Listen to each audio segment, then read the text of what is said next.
Naman Dre sa San Juan, isa akong cancer survivor stage 4. Tigno, 3 times umulit. Oh. Unang cancer ko dito was 91. Ovarian. Akala ko tapos na. Karoon ako ng tiyanggal yung aking left side ng ovary. At nagkaroon ako ng 6 na cycle ng chemo. At nagkaroon ako ng rejection. So, naka-recover ako, akala ko tapos na. Alam niyo ba po na nakakatakot po ang cancer? Kasi pabalik-balik, anumang galing ng doktor mo, anuman ang treatment ang gawin mo, bumabalik at bumabalik yan. Bumalik 2000, 2003. Tinaningan po ako, 2003. Dinanas ko po ang 28 chemotherapy, 28 days rejection, at sabihin ko sa inyo po, ang mabigat doon yung medication ng chemo, na hindi mo alam kung paano ka survive. Alam nyo, pagkatapos po ng rejection, conforme sa tagal alam nyo pa po yun, hinuhulog ko yung sarili ko. Saan? Sa kama. Mabuhumutubad ako. Bakit? Kasi, nung pupunta po ako sa ilalim ng kama ko, ididiin ko po ididikot ko yung aking katawan para makaramdam ng lamig. Kasi kahit naka full aircon at naka ventilador pa, hindi mo mararamdaman dahil yung init ng rejection, hindi mo alam kung saan nanggagaling. At dumating at that time, nasasabihin mo na ang dasal mo, hindi na mabuhay. Hindi! Ang dasal mo, Lord, sana, pagpahapon, ang dasal ko ito Lord, sana sumama na ako sa paglubog ng araw. Pagod na po ako, gusto ko na po magpahinga. At alam niyo ba, ididilat ko na lang ang mga mata ko kung nararamdaman ko, mga anak ko ang pumapasok sa kwarto ko. Tinititigan ko sila simula pa hanggang ulo. Bakit po? Baka pagpikit ko, hindi ko na sila muling makita. Ka-recover ako na naman, nakaka-recover ako dahil sa mga ganyan. No? Umunit dito po ng 2018, sa buto po tumubo. Dito po sa ilalim ng aking alak-alakan. So, si Dr. Jojo, ang kaibigan ko, sa kanya po ako nagtanong na masakit ang tuhod ko. Aba, humalakak ng tawa to, sabi na nasa golden ka na kasi. Kaya lalabas na ang rheumatoid.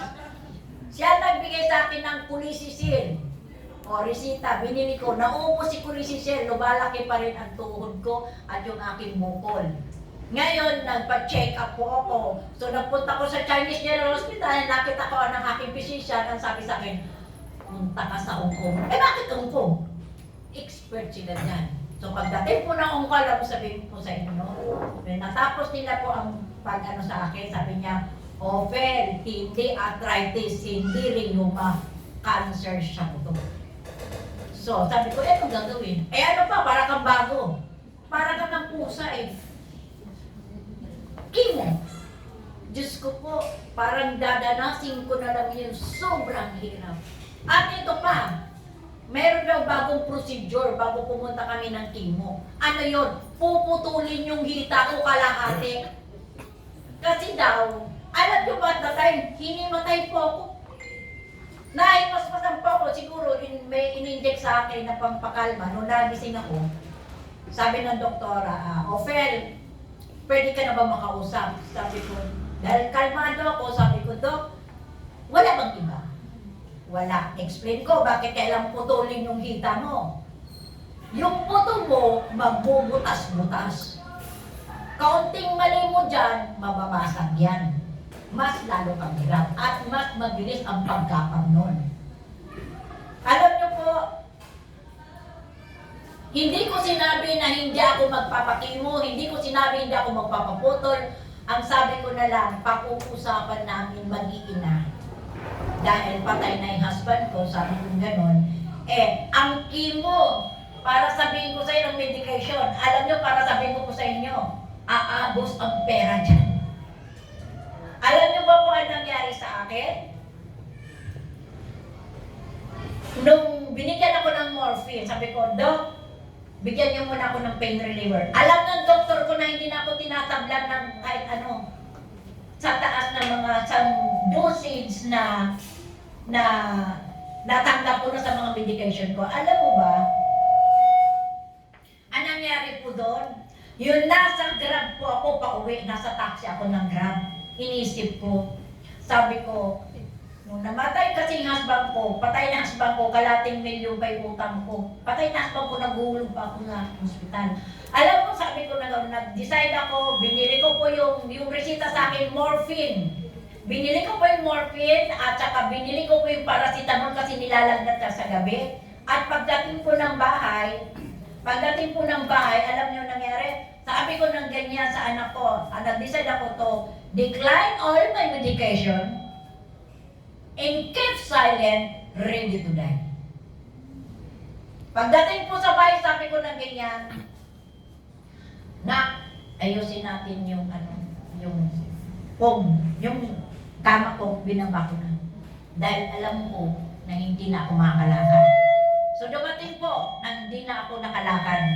Morphine, araw-araw, bangag na bangag ka, masahol ka pa sa adik, at alam nyo ba po, para sabihin ko po sa inyo, kahit naka-morphine po kayo, nandun pa rin ang pain na hindi mo alam anong gagawin mo. Pero alam ko, sabihin ko po sa inyo, God is always beside us and love us. Sinasabi ko po sa inyo, ang cancer sa ngayon, kaya nga answer prayer tayo, hindi na kinakatakutan. Anong gagawin? Ikaw mismo ang gagawa nito. Huwag mong 70 to 85%, ikaw ang susupil sa sakit mo. Anong sabi ng doktor? Kahit anong galing ng doktor mo, kahit anong galing ng treatment, pang-ulit-ulit lang to. Pero kung gagawin mo to, cholesterol at disiplina sa pagkain, wala nang iba. Kung may medication, sabay mo. At sasabihin ko sa'yo, 101% panalo ka, hindi ka matatalo. Sa tatlong cancer, ito po ako. At marami po ako, pwede ba po? Ano lang? Tawag na ng technician. Hindi. Oo. So, may dala sana ako mga puro ang kinukots ko po nung ako'y po'y nakalakad. Nung ako po'y nakalakad sa bahan sa ano namin, naging top of the subdivision po ako. Dahil alam mo na isang taon pa ako naka-bedridden po. Nung naglalakad-lakad pa ko, lahat ng tao na pupunta doon, uy, ano nangyari sa'yo? Kasi butot balat po ako. So, nung natapos po, ako'y wala nang ginawa kundi mag-coach. So, itong mga prepared ko sana for stage 4 yan. Ang stage 1, stage 2, walang chemo. Oh, basta wala lang biopsy. Diba? Pag na-biopsy kasi na ano na yun eh. Ayun. So, anong nangyari doon? Sabihin ko sa inyo, huwag mong kakainin ang magiging pagkain ng cancer cell. Ano pa ang pagkain ng cancer cell? Sugar. Iwasan mo yung dapat na nagpo-produce ng sugar.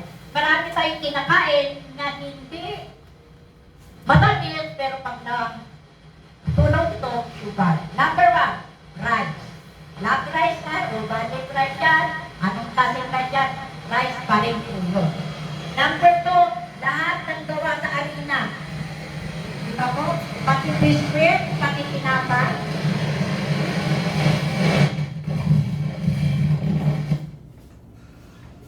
Baka pwede ito na lang. Hindi, first time nangyari yan. Hindi naman dating ganyan eh. Tinapay. Naririnig niyo po ako?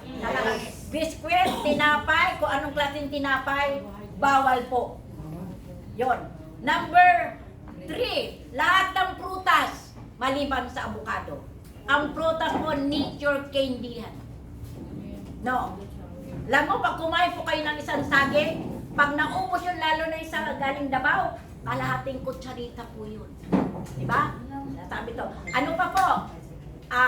Meron pong gulay na hindi dapat kainin. Ano po ito? Carrots, patatas, langka, at kalabasa. Ano yon? So, ano pa? Panglima, lahat po ng matamis, lahat ng inumin, ng bawal po. Bawal po yun. Bakit natin ginagawa to Ganda. para hindi na makakakain ang cancer. Siyempre, manihina sila. Di ba po? So, ayon ang purpose kung bakit hindi mo kailangan kainin ang nagpo-produce ng sugar. Ano bang pwede natin kainin? Mas marami, mas masarap.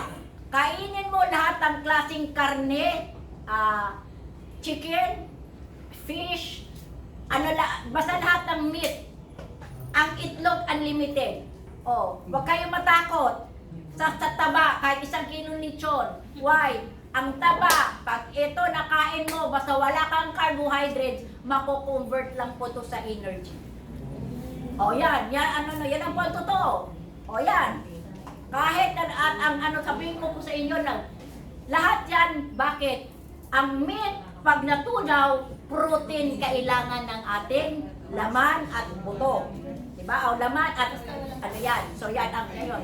Ngayon, ito lang ang sinasabi ko sa inyo at itong colostrum.